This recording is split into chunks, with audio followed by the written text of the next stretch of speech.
Welcome to my Dark Thread Horror Story channel. I thought I was just passing through.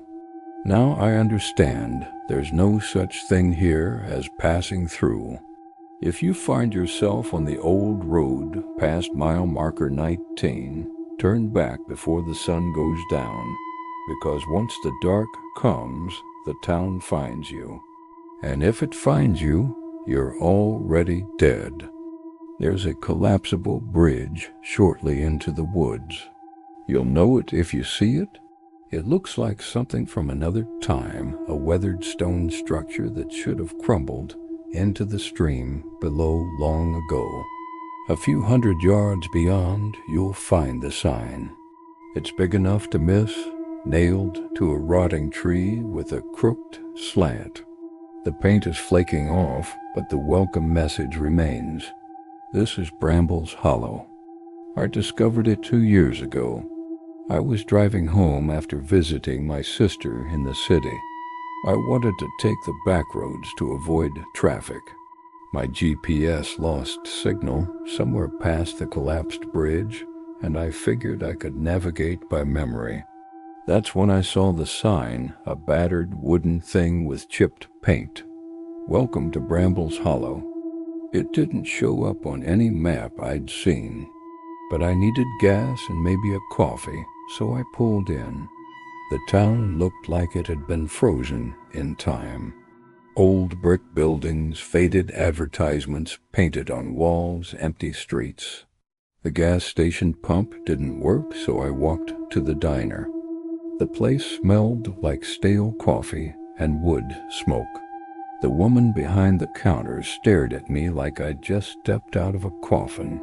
She didn't smile. She just said, "You need to find shelter before dark." I thought she was joking. Then she slid a crumpled piece of paper across the counter. It had 5 rules, written in shaky handwriting. Lock every door and window before the sun sets. Never answer a knock after dark. Do not look outside after midnight. If you hear your name, do not respond. If the lantern goes out, it's already inside.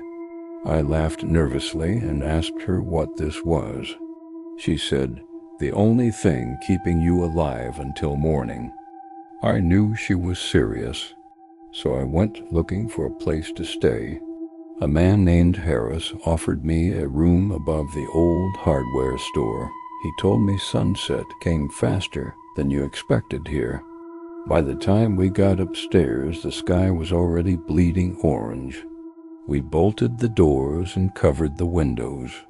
Harris lit a lantern and set it on the table between us. "Stay awake," he said. "If you sleep, they'll call you out." At first it was quiet, but then came the scratching, slow, deliberate, like long nails on wood. Then a voice, soft and familiar, calling my name. It sounded like my sister. Harris gripped my arm so hard it hurt. "Not her," he whispered. "It's never them." He was right. It wasn't my sister. It was something trying to get in, something hungry. I watched, frozen, as the scratching grew louder, more frantic. Then it stopped. I exhaled, my body shaking. "It's gone," Harris said quietly. "For now." That first night I barely slept. Every creak of the house made me jump. I kept expecting to see a gaunt, gray face peering in the window, or to hear whispers slithering under the door, but nothing came. And when dawn broke, the scratching hadn't resumed. The rest of that day, I didn't leave the house. I didn't want to go outside. I was terrified. But after sunset, Harris came by again. "You need to keep moving," he said. "Find a new place to stay. Somewhere west of the river." He meant it. As soon as the streetlights turned on, I felt that presence again, something watching me from the shadows. That night I slept fitfully in a room above the bakery. Each time I dreamed I was running, always away from something, always trying to escape. In the morning, I was on the road again, hiking along the railroad tracks west of town. I hadn't seen another person yet, but the tracks led me to a house, or at least what was left of it. It was a small frame structure with paint peeling from its gables. On the porch swing hung a pair of rusted shackles. Next to them, a faded photograph of a young couple smiling at the camera. As I passed, a rusted gate creaked open, and a woman emerged. Her skin was gray and stretched tight over her bones. I couldn't help but stare. She tilted her head, revealing a long black tongue. "Well, well," she rasped. "What brings you to Brambles Hollow?" I didn't respond. I kept walking, hoping to put as much distance between me and the town as possible. About an hour later, I found a hiker's cabin nestled among the trees. It was locked up tight, but I managed to pry a window open. Inside, I found a sleeping bag and an almost full propane canister.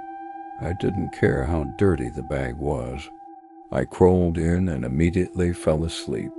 When I woke up, the sky was bright blue. I knew the window wouldn't hold up against anything strong, so I slipped out before sunrise and hurried to the trees. To the east, the mountains were just beginning to lighten.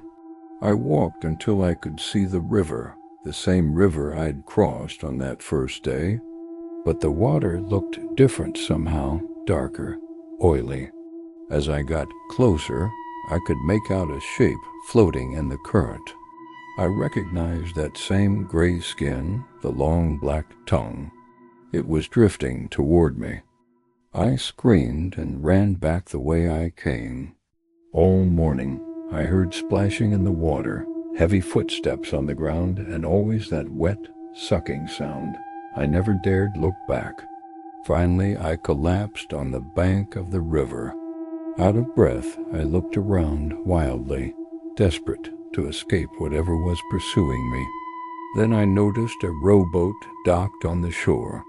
I scrambled inside and paddled out to the middle of the river. From there, I could see the shape clearly. It had risen out of the water, tall, thin, emaciated.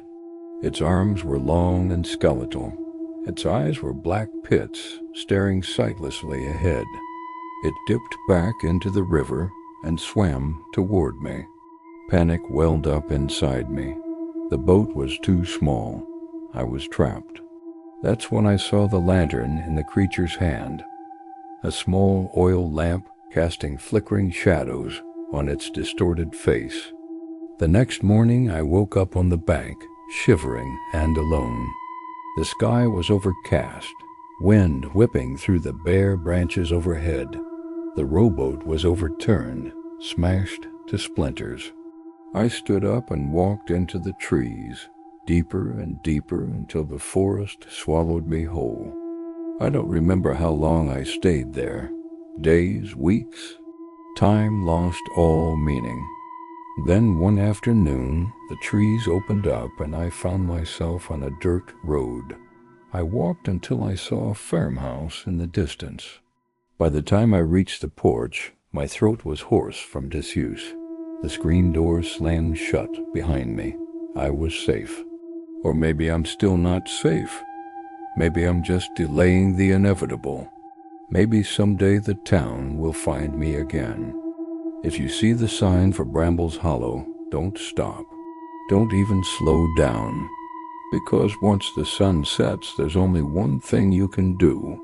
Pray the town doesn't choose you.